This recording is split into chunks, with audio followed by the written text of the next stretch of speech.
Welcome to ForceProSports. How dare you use an AI voice when you have a perfectly stunning voice right here and right now? After all, the great game of laser tag is played with humans, and I think a human announcer is much better suited.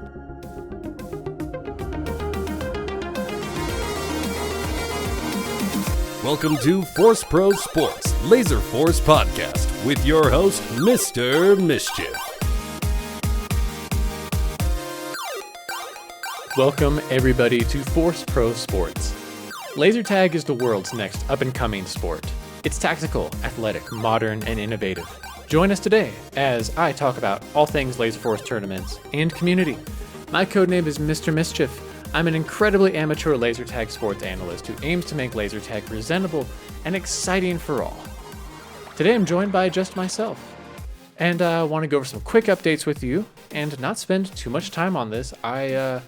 The title tells you what I'm going to talk about. But first, some updates. You may notice that I have a new look to the channel. 99% less AI garbage generating. Everything is pretty much handmade or pulled from Laserforce itself. So you can enjoy that. No more quick questions in our show. Kind of cuts off the flow of conversation, and it didn't seem to be very enjoyable for people anyways, so we're just going to scrap that. No worries. The Patreon mission is going to continue. I think bullying is an issue close to my heart, and I think close to a lot of people in the Laserforce community. Many of us were bullied when we were growing up, and I find that we are a very creative and fun conglomerate of misfits. I use that term very lovingly to describe the Laserforce community, and I think that mission can continue, but looking long term, I won't talk about it quite as much or push the Patreon as much. I don't think it's the right vibe for where I'm currently at with this channel. I'm currently no longer the current world champion. I'm officially in full washed up has-been who is retired into the commentary booth and arrogantly gives his opinions from the safety of being behind a screen. In general, I try not to say things here on camera that I wouldn't say to somebody's face. I find that to be dishonorable. But yeah, expectations going forward, just know that I will probably upload a video once a month-ish in the off-season. And as we get into Nats season, I'll probably do more content in general. Zap reports seem to be popular for people. The Power Rankings show, of course, is a big hit. The fantasy draft might do that again. Maybe this year I'll do a bold prediction show. That'd be fun. But I'm not going to do so much commentary on the lighter tournaments, the shindigs, the random draws, the duos.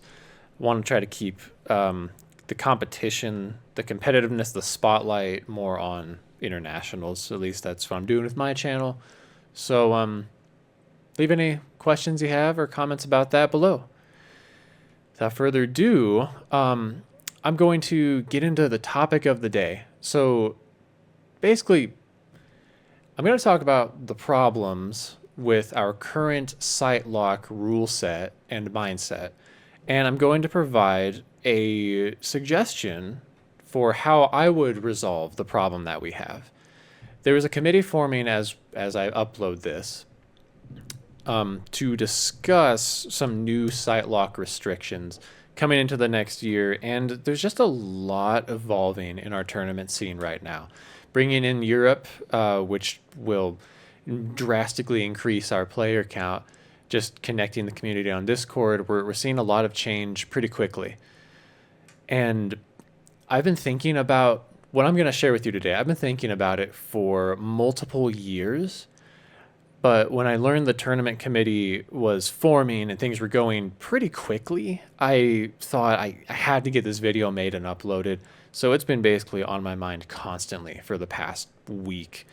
And I'm going to be having a guest on coming up soon to talk more about this. But I realized with that podcast, like, I have a lot to say, and I'd rather just get it all out here by myself, just so that it's fully explained before I begin to talk about it and discuss with people.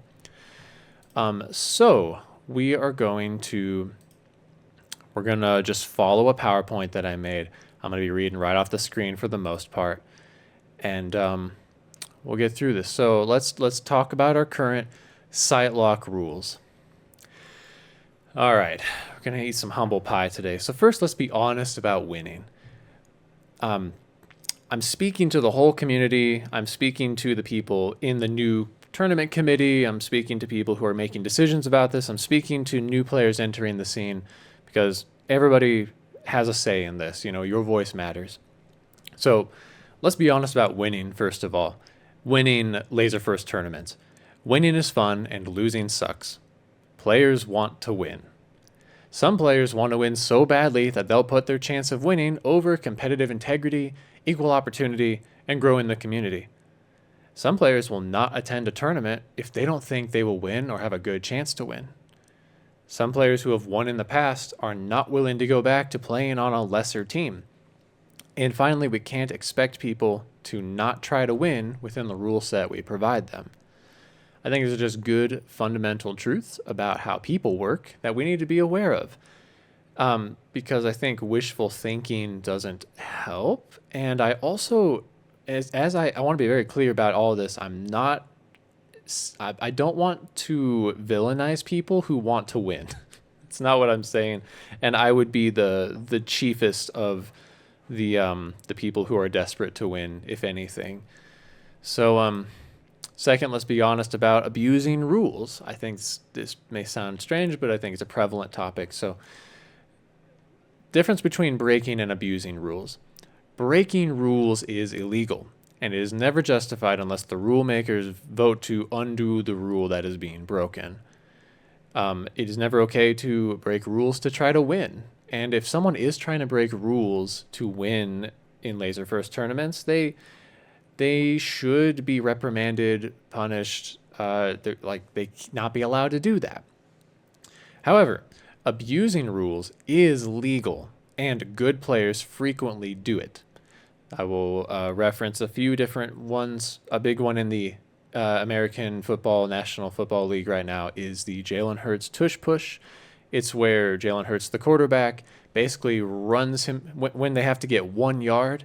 He will run himself into the butt of the offensive lineman in front of him.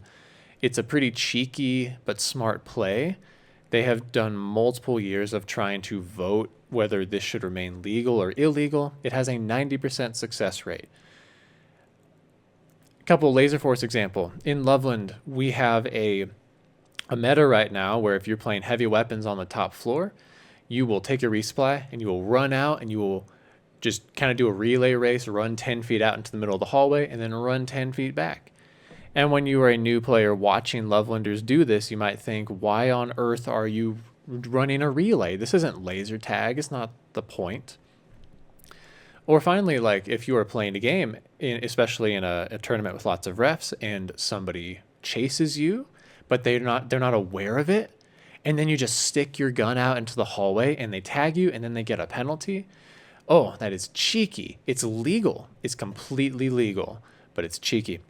So abusing rules sometimes makes the game more fun. Rule abuse that is fun should be legally allowed to stay. It should be treated like a feature of Laserforce, I would argue. And abusing rules sometimes takes from the spirit of the game, and rules like this, I would argue, should be made illegal. When a rule abuse is legally allowed, players will do it increasingly. So you need to ask, do you want this rule abuse to become a featured part of the game? Does this rule abuse enhance the game or diminish the experience? The rules I'll be talking about today are not so much about playing the game, playing Laserball or Space Marines 5. I'm going to be talking about the rules for building your team in Space Marines 5. So let's keep going. Third, I want to question something for everyone. What is Internationals even about? Is it about finding the best team of 6 players, or is it about finding the best site? I'm not saying one is right or wrong. I'm genuinely asking, actually think, what would be better for the scene as a whole? Do we try to find the best team of 6 players, or are we trying to find the best site? If we want to discover who is the best team of 6 players, then why even have site locks? I know that we all have operated on this basis of having site locks, and that's just how it works. You play with your site and the sites compete as a team, but just open your mind for a second. Why even have them? Let's just consider the possibility for a second. If we had no site locks, everyone could just form teams with whoever the heck they wanted whenever internationals came around. The pros would be we'd have the highest level of SM5 play we've ever seen, with the top talent combining at the very top of their game. No more site lock drama. There'd be no more rules. You can't complain, oh, they're not supposed to be playing with that person. No one cares. No site lock. No more forcing people to play with one group, especially if people are often in a difficult or impossible situation to win in. We can free people of that. And this whole thing may be inevitable as the scene grows. I'll get to that at the very end.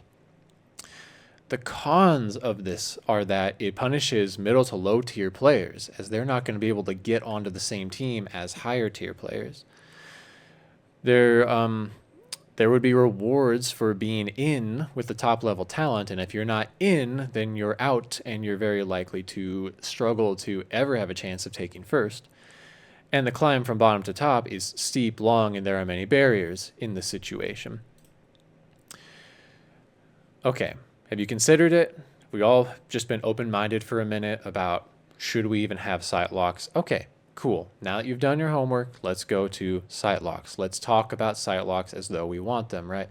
So if we do site locks, which would be the mentality, we're trying to find the best site in the Laserforce tournament scene. I keep calling it Laserforce. It's not intentional. It's completely my brain just short-circuiting.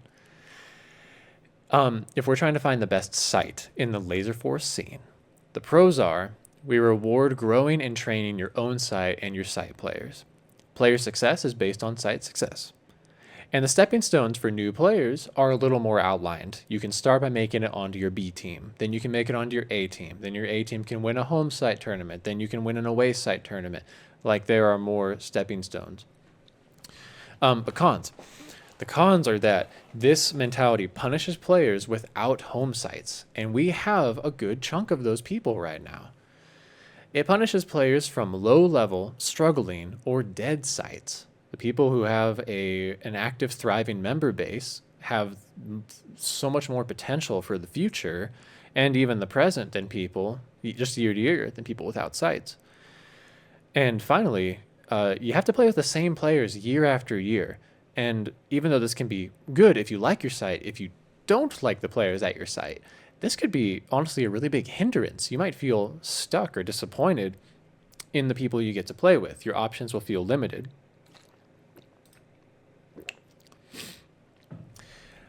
I'm now going to describe 5 ways that I believe the current site lock rules are either abused in a bad way or broken.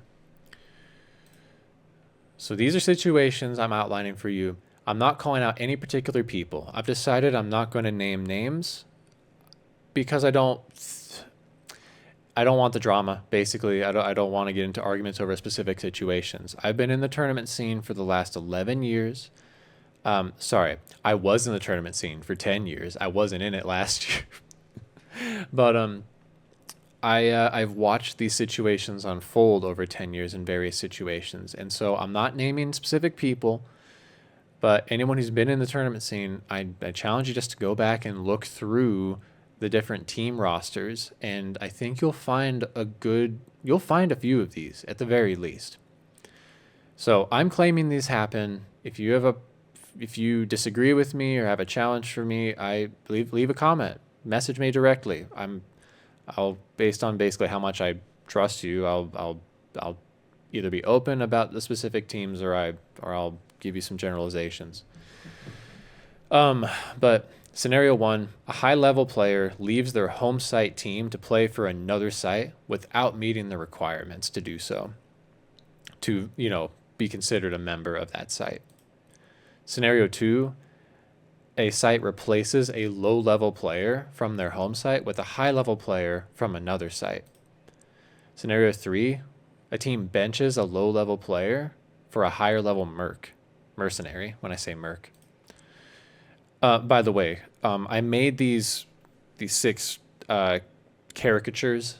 S tier, A tier, B tier, C tier, D tier, and F tier are these characters that you'll see throughout this presentation, just so you know.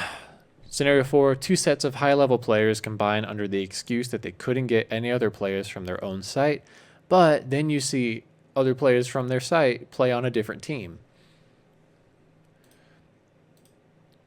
And scenario 5, 2 sites that are either dead or struggling to bring in new players combine with another site, but the lower ranked players end up losing opportunities to play with their own high-level site players. In all 5 of these scenarios, which I claim that I have seen them all happen at one point or another, some multiple times, some less, the vast majority of the time you see a high-level players end up with other high-level players, and the lower-level players are separated from their own sites, high-level players, and typically put with other lower-level players. And the difference between the top teams and the lower teams gets wider and wider. I'm going to, so a stacked / super team, and that can be a controversial term, versus a mercenary team. So I'm just defining what I consider a stacked team right now, because I'm going to show you some stats. So a stacked team can be difficult to define, it's subjective, but I would say a stacked team combines top talent from 2 or more away sites, so they can't be the home team. Other players who are site eligible are sometimes left to find another team. So even when it's possible to make more of a site-based team, they end up combining multiple sites to get the top-level talent all on the same team.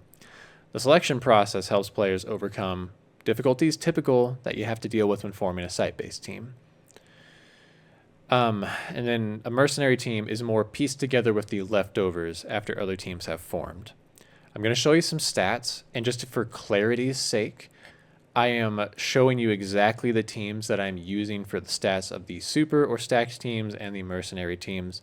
I know some of you may disagree with me on what you consider a super team or a mercenary team, but I think these both all fit in my criteria. Just to note, I'm not including any of the California A team in the super team or stacked team, but I will say, though their situation sucks, and I'm not saying it's not justified, I will say they do combine the top talent from 2 different sites, and they end up with a 77.5 win ratio, which is higher than even the average we're about to see for stacked or super teams in general, just for how it contributes to the conversation. So I've gone over the past, we have 2014 to 2025. I've taken the stats. I have calculated some averages. Here are some averages. If you play for Brisbane, home and away combined, you have a 94% win ratio, 95%. The average A team at home will have an 84% win ratio. The average stacked team or super team, not including anybody from California, will have a 71% win ratio on average. The average A team, site A team, that goes to an away tournament will have a losing record, a 42% win percentage, and that's A teams only, no B teams.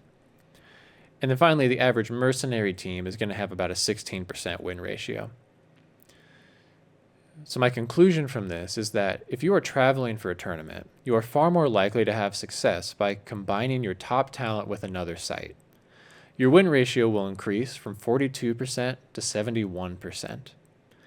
What I'm not saying is that any of the teams I listed back here, that I'm not saying that any of them broke the rules or didn't have justifications for why they formed these teams.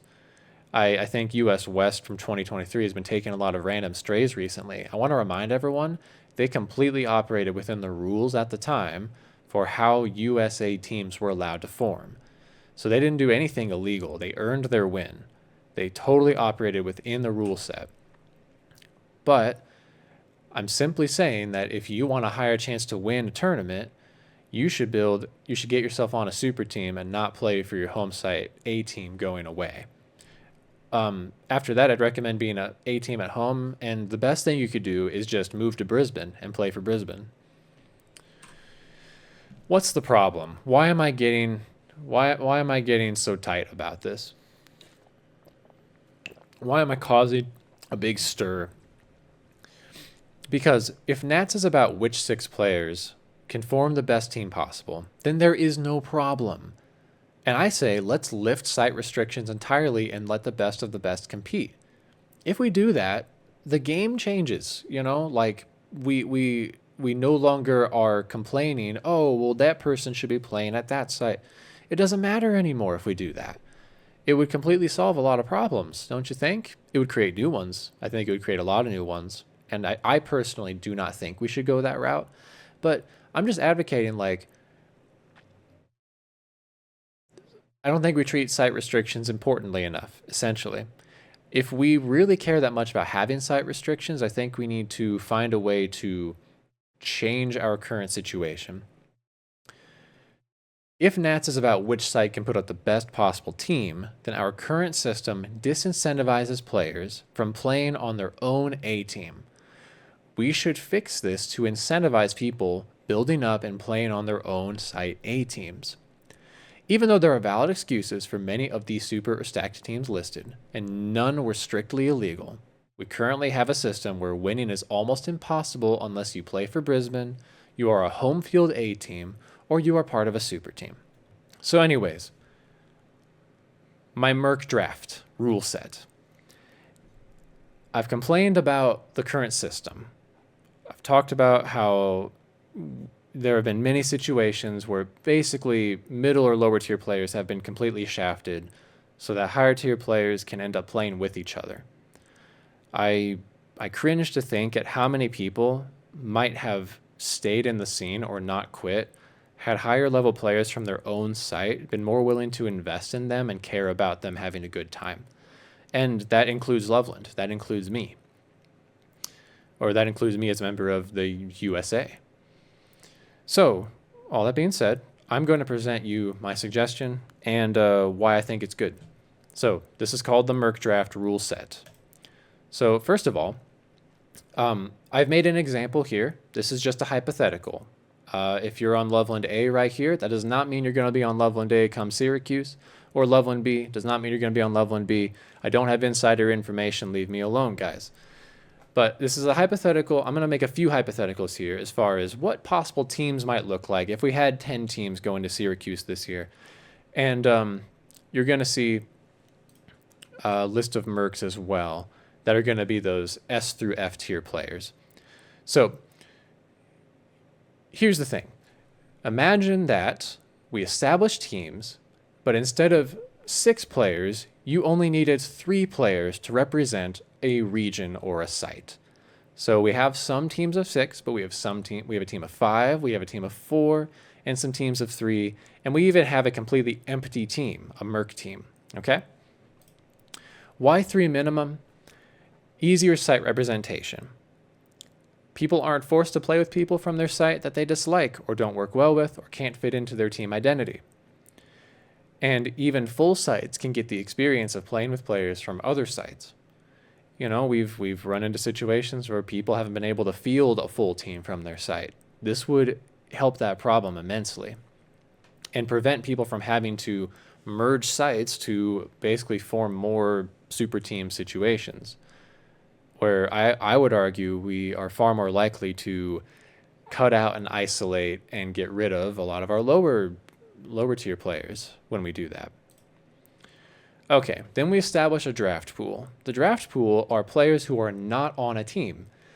So this would be all the empty spots, and if there was a team requesting a 7th, then we would need an extra spot. So up here, as you notice, like Loveland B is missing a player. Europe is missing 3 players. Auckland, Brisbane, in this hypothetical, they request a 7th, so they're missing 2. So as players would fill in, we would cap the tournament once all the slots are locked in. If we were to go back to USA 2023 or Internationals 2023, how this might work is maybe Manette buys her ticket, locks in, and when I'm saying, hey, I'd like to join a team, the other people could say, that's nice, but we're already full. There's no more slots in the tournament. We have all our teams of 6, so there's no more room for you. And maybe I just wouldn't have gotten to go since I came in so late. Maybe I got to cut the line basically based on player privilege, having an in with some of those top players. So anyway, all the players go. And so the mercenary players, they don't know who they're going to play for. And all these players, the established teams, don't know who their other players are going to be. So we do this the Sunday afternoon before the event, and we randomize the draft positions publicly here. There's going to be a draft. And the reason we do this Sunday before the event, like the day before, is so that players don't find out who their team is, decide they don't like it, and then leave or decide they're not coming anymore. As we've established, people like to win, and many people will not attend a tournament unless they know they're going to have a good shot to win. And by the end of this, I hope I can convince you that all the teams are going to basically have a better chance of at least a hope of placing higher. So we randomize the draft position. This is important because drafting is not inherently fair. There will be some draft positions that will turn out a little more advantageous than others. But if we randomize it publicly, then even if one team benefits a little bit from this, it will not have been because you were favorited. It will be because you were lucky. Round 1, we go down slot 1 only, and any player that doesn't have a player in slot 1 drafts a player, or any team will draft a player. So the mercenary team is the only team without a number 1 player, so they would draft that S tier player right off the bat. We would do a snake draft. We go back up the draft board now, and we start from Syracuse B, going 10, 9, 8, 7, and we get back up to the Merc team. They would draft the next player. See this? We go down, Merc team. So now the Merc team has the top 3 players, and suddenly they look a little more comparable to a lot of the other mid to upper tier teams. Whereas in the past, mercenary teams basically get completely shafted. Now suddenly they look more middle of the pack. They look like they have a chance. And playing on a Merc team doesn't automatically guarantee that you're going to just have a bad time. So we've gone down in this last round, so we're going to go back up in the 4th round. Let's see who we got. So, the first 4 teams, they have players. But when we get to Detroit A, they're next. They get to pick this B tier player. Loveland B has a 4th player. The mercenary team drafts a player. Loveland A has a player already. Europe drafts their first player. Round 5, we're going back down now, right? You see the pattern. Europe picks up a C tier. Mercenary picks up a C tier. Detroit picks up a C tier. California gets their first draft pick. They pick a C tier, whoever was left. Okay, final round. Now, just to re-look at the draft board, this is who's left. So the top players have been taken already. So it's important that the 6th round must be in the opposite direction as in the 1st round. And I will explain that in a different example. But basically, if you are the first person to get a draft pick, you are likely to get the top end player. So we want that team to also get the most bottom end player as well. If you got that advantage up at the top, we want you to have the disadvantage at the bottom. That's what makes this work. So there are some situations where you have to reverse the final round. All right. But final round, anyone who doesn't have their 6th starts with Australasia, since they were picking last in the earlier rounds. Go up, California gets someone, Detroit A gets somebody, Loveland B, mercenary team, Europe, and then finally the last player would become Australasia's 7th. And I do think it would be ideal to have some kind of a playtime requirement if you're going to roster 7 people and someone's traveling out. Like maybe they need to play in 50% of games or something like that. If you're going to have someone come out. You can't just bench them. If you requested a 7th, you need to play that 7th. So anyway, here are the teams. They're finalized, and they engage in practice night now that they know who their other players are. Feel free to look this over. The teams don't all look perfectly even, but what you'll notice is that instead of teams being really spread out, they are closer to the middle. There's a heavier distribution in the middle tiers and less distribution to the top and bottom tiers. I did 4 more tests of this. I'm not going to go over all of them. You feel free to pause the video now and check out these rosters if you would like to see the results of the draft. And I have, you know, this test is one of those where like there's a huge distribution in the mercenary pool. So you see Detroit A got an A tier player. No one else gets an A tier player. They also need to be last coming up in the second round or second to last. So they also end up with a D tier player. They don't get to have a C tier as well. And there's the 4th one. There's a 6th round reversal here. California A, who ends up with the only A tier player, also ends up with an F tier player.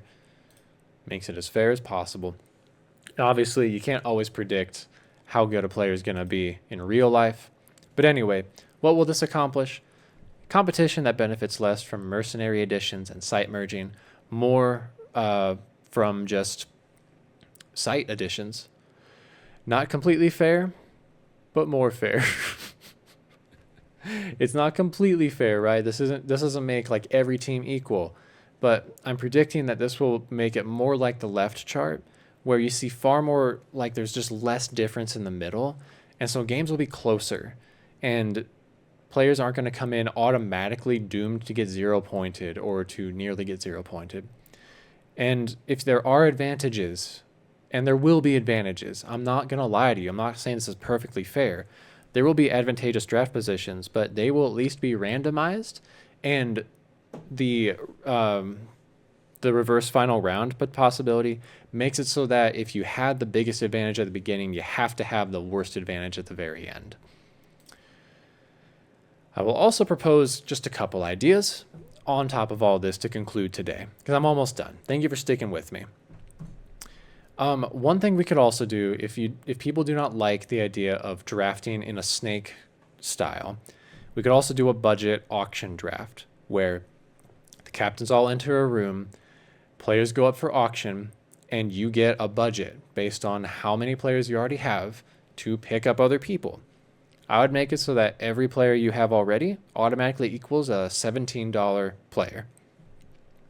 But based on who you don't have, you have that much money to spend on the rest of your team. And finally, professional sports teams. I don't think we're there yet, but imagine if we got 10 highly active and competitive sites. Imagine if we got 20. Imagine if we got 50 or 100. This possibility becomes more and more necessary, I'd say, over time. That we have these teams that are just always stationary and present, and players get drafted from all over the world to play on these teams. And either they're redrafted every year, or maybe certain players get to stay with their team year after year. We could do a keeper format. I have ideas for this. And it would obviously change based on whether players are getting actually paid or not, and that does seem like it's way down the road. But if we're thinking site locks aren't really the way to go, something to consider. The cons of this would be it's different. It punishes sites wanting to put up a home A team or a site-based team. Players may be unhappy with their teams, and I'm talking about the professional teams format. Captain management skill level creates unfairness, but you increase the accessibility to enter, play, and win, equal opportunity to win regardless of site, closer matches and games, growing the new players, mixing the site talent. The tournament scene is going here eventually, as long as we keep growing. Greatly decreases the amount of super teams, and when you're drafting, you can still work and build on team synergy and strategy. It's not random. You get to choose who goes on your roster. Okay, so I'm going to put myself back up here. In conclusion, guys, I'm going to wrap this up here. I'm not trying to make this a super long video today. Are we looking for the best team or the best site? There's not a right answer. Think about it. You guys got to vote. You guys got to choose.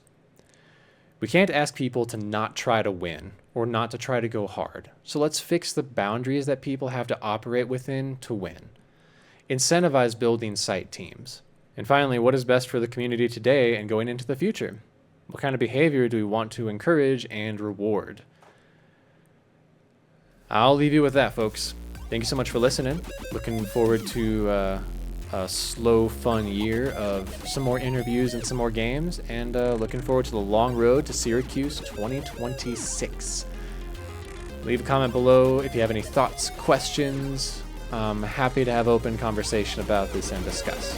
Thank you all. Thank you for listening to Force Pro Sports. Subscribe to the channel and get cool perks by supporting our Patreon. Play Laserforce and become part of this era's next great sport.